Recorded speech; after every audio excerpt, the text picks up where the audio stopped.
Assalamualaikum warahmatullahi wabarakatuh. Apa kabar teman-teman semuanya? Mudah-mudahan selalu baik dan selalu sehat meskipun kita masih menghadapi masa pandemi. Kali ini kita akan sharing mengenai lembaga, badan, atau pejabat yang memiliki kewenangan untuk membentuk peraturan perundang-undangan. Tapi sebelum itu, izinkan saya untuk memohon maaf lahir dan batin dari teman-teman semuanya, karena saya yakin selama sharing kita ada ucapan atau tingkah saya yang kurang berkenan di hati teman-teman.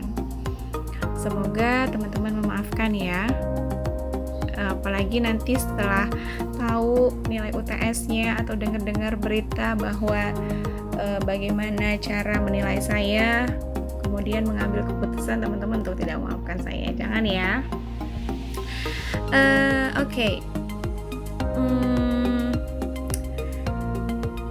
Kita akan sharing tadi ya mengenai lembaga, badan, atau pejabat yang memiliki kewenangan untuk membentuk peraturan perundang-undangan. Sebenarnya materi ini adalah materi yang tidak bisa lepas dari teori norma hukum yang dikemukakan oleh Hans Nawiaski. Kenapa Hans Nawiaski? Karena teori norma hukumnya Hans Nawiaski itu sudah kontekstual, artinya kita sudah bisa merelasikan teori norma hukumnya Hans Nawiaski itu dengan keadaan negara kita. Nah, karena teorinya Hans Nawiaski berbicara soal norma hukum di dalam sebuah negara yang itu berjenjang-jenjang membentuk satu tata susunan, kemudian dapat dibedakan menjadi 4 kelompok besar, dengan kelompok pertamanya itu adalah Staatsfundamentalnorm, kelompok keduanya adalah Staatsgrundgesetz, kelompok ketiganya adalah Formelgesetz, dan kelompok keempatnya adalah Verordnung dan Autonomsatzung. Nah, dari pengelompokan ini sebenarnya kita dibawa oleh Hans Nawiaski untuk bisa memahami bahwa kelompok-kelompok norma hukum ini dibentuk oleh lembaga, badan, atau pejabat yang memiliki kewenangan untuk membentuk kelompok norma hukum itu. Gitu, misalnya saja kalau kita ingat karakteristiknya kelompok norma hukum ketiga menurut Hans Nawiaski, itu adalah peraturan yang dibentuk oleh lembaga legislatif. Nah, artinya Hans Nawiaski sudah menunjuk satu lembaga tertentu yang memiliki kewenangan untuk membentuk kelompok ketiga atau Formelgesetz. Sehingga peraturan yang dibentuk oleh lembaga lain di luar lembaga legislatif dalam teorinya Hans Nawiaski itu tidak dapat disebut dengan Formelgesetz. Nah, dari situ sebenarnya kita lebih bisa memahami bahwa setiap jenis peraturan memiliki lembaga, badan, atau pejabat masing-masing yang memang sudah diberikan kewenangan untuk membentuk satu peraturan perundang-undangan. Sehingga kalau teman-teman mengingat di kelompok keempat itu ada Verordnung dan Autonomsatzung. Di situ kita membahas mengenai salah satu karakternya adalah dibentuk berdasarkan kewenangan, yaitu kewenangan atribusi dan kewenangan delegasi. Maka di dalam kewenangan delegasi itu tidak dapat dipisahkan dari kewenangan atribusi. Artinya satu peraturan perundang-undangan yang dilahirkan atau yang dibentuk berdasarkan kewenangan delegasi itu pasti diikuti oleh kewenangan atribusi, tetapi tidak untuk kewenangan atribusi. Jadi kalau ada satu peraturan yang dibentuk dengan berdasarkan pada kewenangan atribusi, dia tidak harus atau selalu diikuti oleh kewenangan delegasi. Gitu ya. Jadi sebenarnya lembaga, badan, atau pejabat yang membentuk atau yang memiliki kewenangan peraturan perundang-undangan ini sangat berkaitan sekali dengan teori norma hukum Hans Nawiaski. Karena dari situ kita bisa memahami jenis peraturan perundang-undangan apa yang dibentuk oleh lembaga, badan atau pejabat itu, kemudian di mana hierarkinya, dia dibentuk berdasarkan kewenangan apa, dan memiliki kekuatan hukum mengikat yang seperti apa.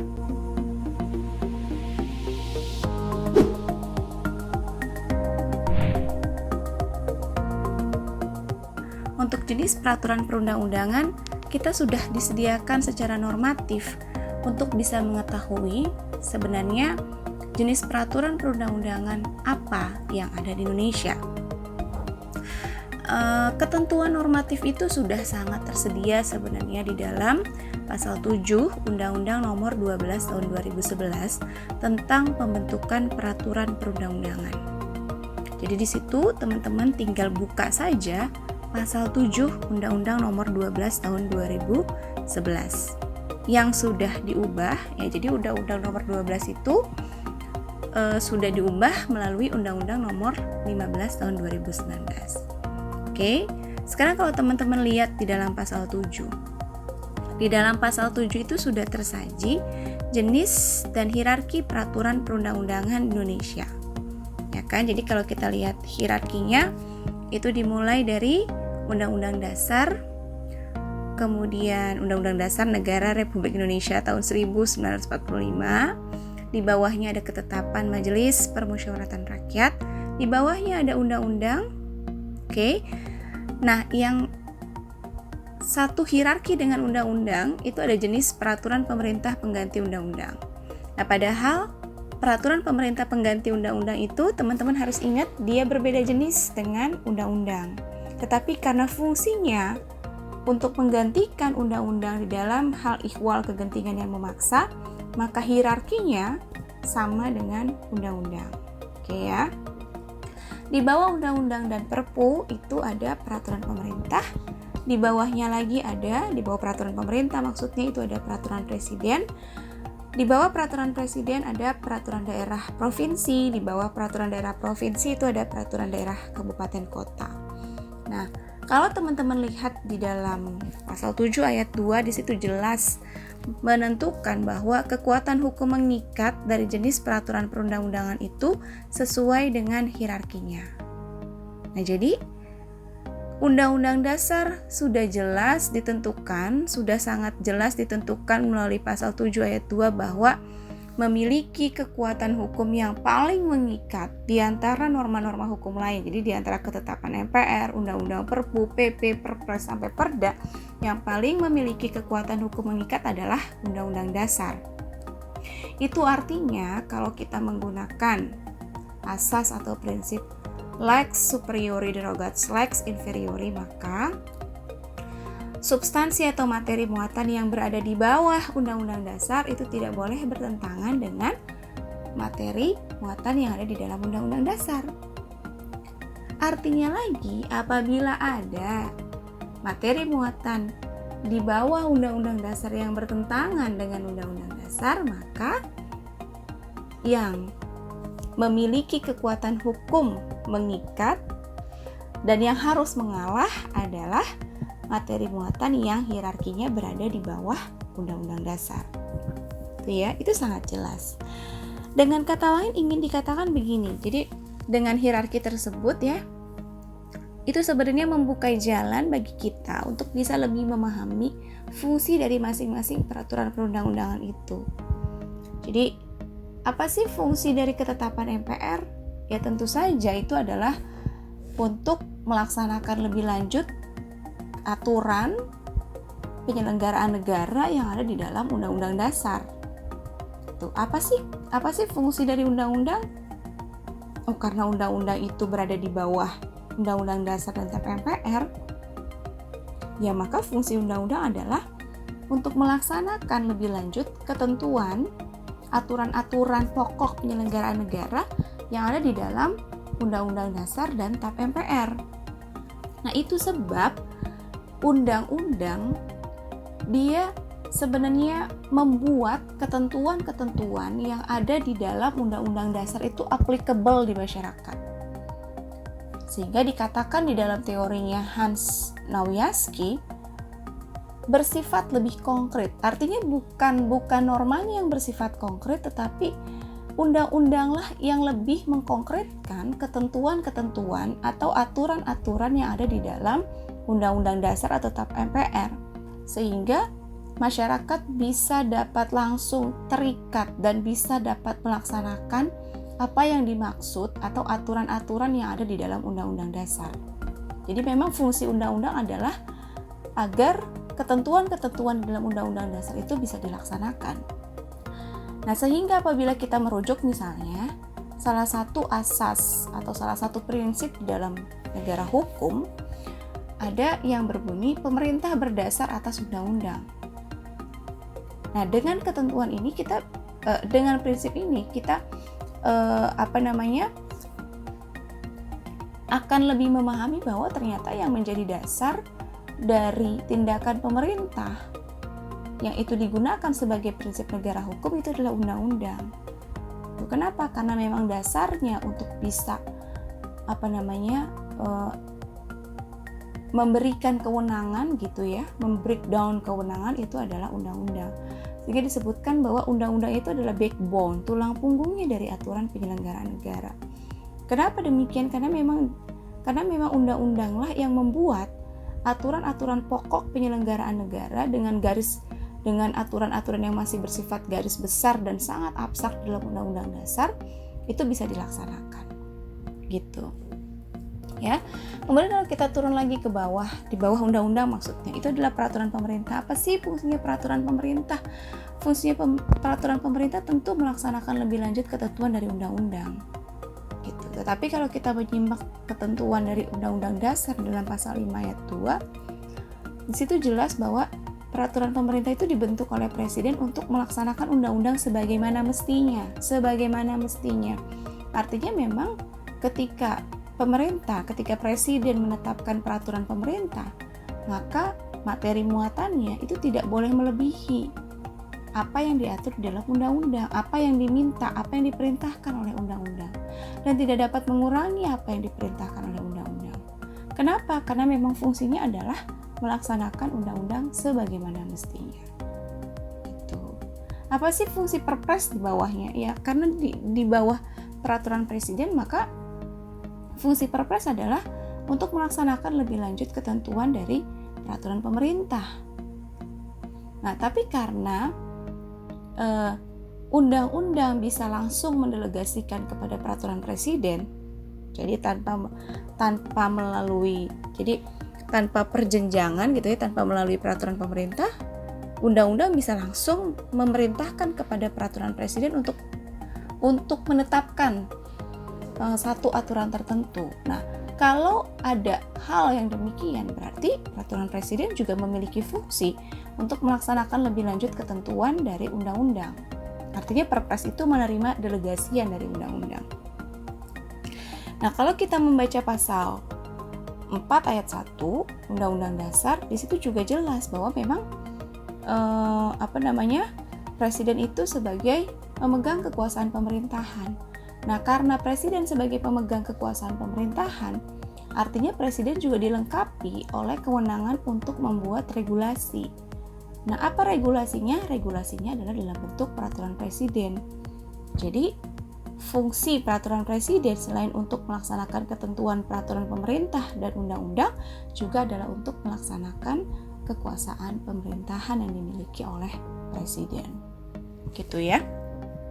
Nah, kalau perda ini memiliki fungsi berarti untuk melaksanakan lebih lanjut peraturan perundang-undangan yang di atasnya, mulai dari undang-undang, kalau ada PP juga PP, kalau ada Perpres juga Perpres gitu ya. Tetapi juga peraturan daerah memiliki fungsi untuk pengaturan penyelenggaraan otonomi daerah sesuai dengan karakter daerah masing-masing. Itu fungsi dari peraturan daerah provinsi. Juga fungsi dari peraturan daerah kabupaten kota.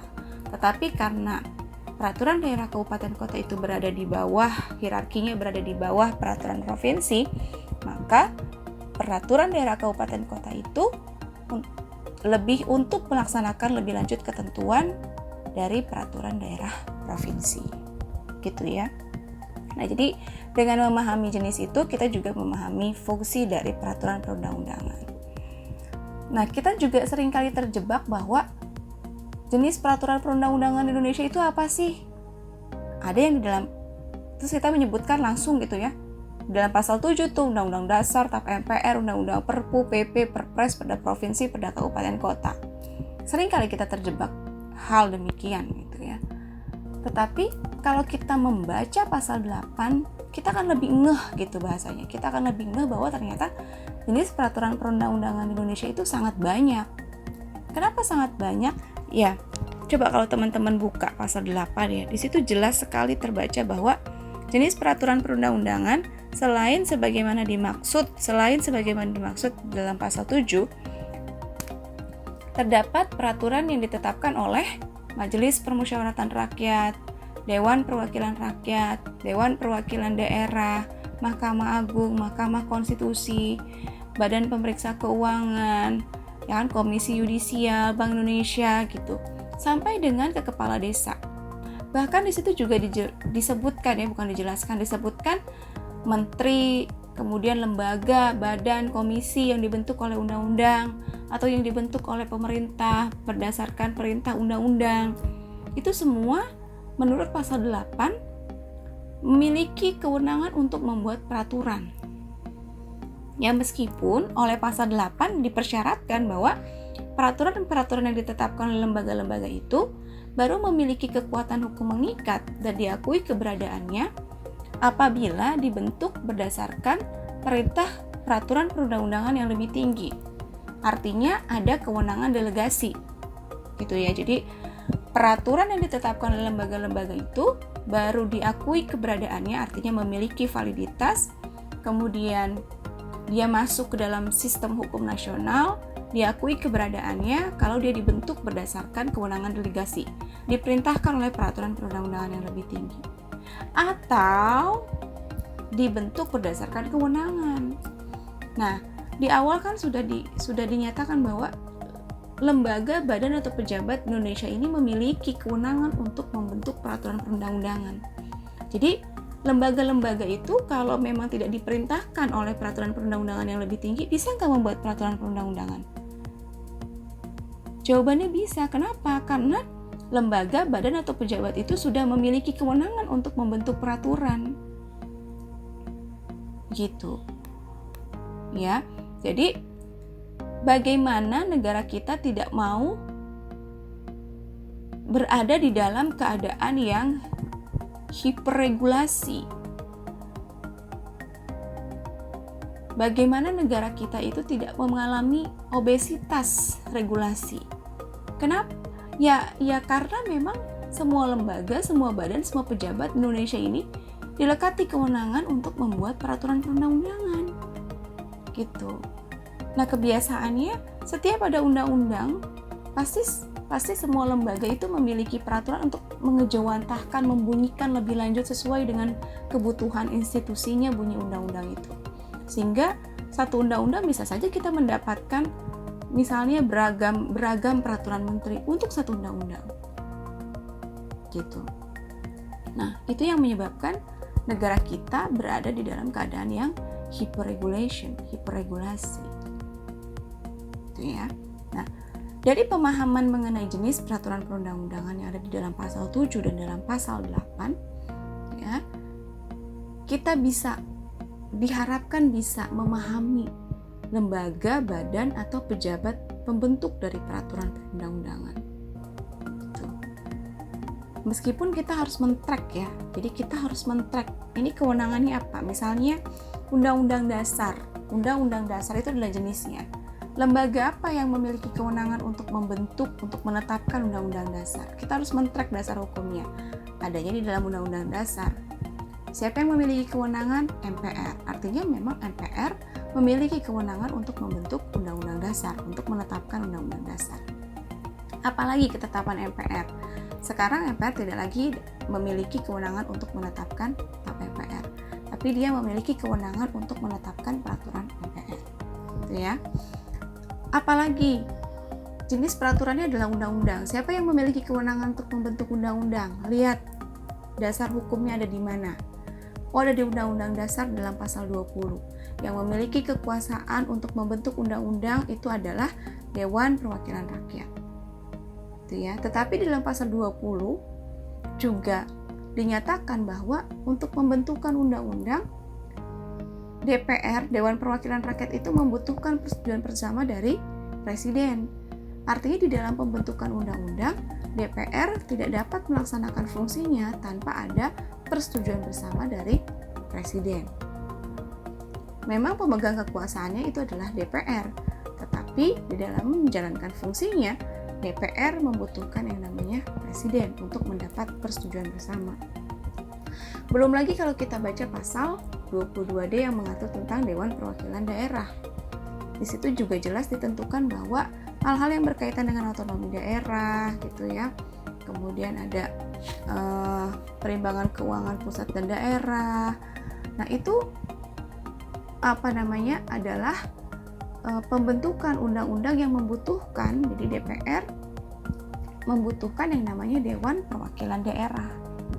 Jadi dengan mengetahui dasar kewenangannya, kita juga bisa mengetahui lembaga apa yang memiliki kewenangan untuk membentuk peraturan perundang-undangan. Badan apa yang memiliki kewenangan untuk membentuk peraturan perundang-undangan. Pejabat apa yang memiliki kewenangan untuk membentuk peraturan perundang-undangan. Gitu. Nah, jadi artinya dalam hal ini teman-teman bisa mengetahui bahwa ternyata lembaga, badan atau pejabat Indonesia itu dilekati kewenangan untuk membentuk peraturan perundang-undangan. Gitu ya. Nah, contohnya ini untuk bisa menjabarkan ternyata MPR bisa membentuk atau bisa menetapkan peraturan MPR itu dasarnya adalah Undang-Undang MD 3. Itu udah jelas. Kemudian ada tatipnya. Begitu juga dengan DPR, begitu juga dengan DPD. DPR juga ada di dalam Undang-Undang Dasar. Itu contohnya ada di dalam slide berikutnya. Itu adalah contoh bagaimana kita men-tracking sumber kewenangan dari setiap lembaga. Nah, itu baru disebutkan mengenai kewenangan untuk menetapkan peraturan. Sedangkan yang dalam hierarki itu belum disebutkan. Nah, jadi dari penjelasan ini, saya harapkan teman-teman bisa memahami bahwa setiap lembaga itu menghasilkan jenis peraturan perundang-undangan yang berbeda. Gitu ya. Misalnya Perpu, lembaga apa sih yang memiliki kewenangan untuk menetapkan Perpu? Gitu. Lembaga atau badan atau pejabat. Tuh ya. Lihat di dalam pasal 22 Undang-Undang Dasar. Presiden dalam hal ihwal kegentingan yang memaksa, Presiden berhak menetapkan peraturan pemerintah sebagai pengganti undang-undang. Nah, di sini teman-teman harus paham, ini sebagai lembaga kah, lembaga presiden kah, ya, atau badan kah, atau pejabat kah? Presiden menetapkan peraturan pemerintah pengganti undang-undang. Tentu Presiden menetapkan peraturan pemerintah pengganti undang-undang itu bukan sebagai kepala negara, tetapi sebagai kepala pemerintahan. Itu ya. Nah, kemudian untuk peraturan pemerintah, siapa lembaga, badan atau pejabat apa yang memiliki kewenangan untuk menetapkan peraturan pemerintah? Lihat di track sumbernya. Dari Undang-Undang Dasar. Dari mana? Misalnya dari pasal 5 ayat 2. Presiden menetapkan peraturan pemerintah untuk melaksanakan undang-undang sebagaimana mestinya. Ini sebagai kapasitas presiden sebagai apa ya? Menetapkan peraturan pemerintah. Tentu sebagai kepala pemerintahan. Gitu. Terus dalam menetapkan peraturan presiden juga tentu dia sebagai kepala pemerintahan. Gitu ya. Dia sebagai lembaga, badan atau pejabat. Nah, itu adalah fungsinya supaya kita mengetahui lembaga, badan, atau pejabat yang memiliki kewenangan untuk membentuk peraturan perundang-undangan Indonesia. Jadi bayangkan teman-teman kalau teman-teman sudah berhasil menyebutkan atau mengetahui lembaga, badan, atau pejabat yang bisa membentuk, atau lembaga, badan, pejabat Indonesia, semua lembaga, badan, atau pejabat Indonesia, teman-teman sudah mengetahui, teman-teman akan mengetahui jenis peraturan perundang-undangan apa yang bisa dihasilkan, sehingga bisa tergambar jelas di dalam deskripsi teman-teman. Oh iya, kenapa ya kemudian Indonesia menghadapi situasi yang regulasinya banyak? Oh ya, kenapa dia kemudian disebut dengan obesitas regulasinya gitu. Karena memang sekali lagi lembaga, badan, atau pejabat Indonesia itu dilekati kewenangan untuk membentuk peraturan perundang-undangan. Gitu ya. Nah, dari penjelasan ini saya ingin menugaskan teman-teman untuk bisa men-track ya. Kalau yang di dalam pasal 8 kan sudah berhasil saya track ya. Itu sudah berhasil saya tracking. Sudah diberikan contoh, oh ini dasarnya adalah ini, ya kan? MPR menetapkan peraturan dasarnya adalah undang-undang ini, pasal sekian. Nah, jadi challenge-nya teman-teman, tugasnya teman-teman yang harus dikumpulkan adalah teman-teman harus men-tracking jenis peraturan perundang-undangan yang ada di dalam pasal 7. Siapa pembentuknya, dasar hukumnya apa, berada di pasal berapa. Gitu ya. Itu dituliskan bukan secara manual ya, dituliskan secara digital. Nanti dikumpulkan kepada koordinator kelas. Gitu ya. Kelas A misalnya ke Mbak Vini, kelas B ke Mbak Najmi, kelas D itu ke siapa ya, Alia atau Vivah gitu deh, kelas D dan kelas E. Ya. Begitu, jadi teman-teman punya tugas dari materi kuliah yang ini.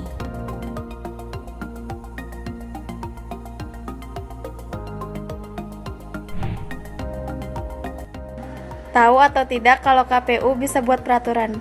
Tahu. Tahu atau tidak kalau BPK bisa membuat peraturan?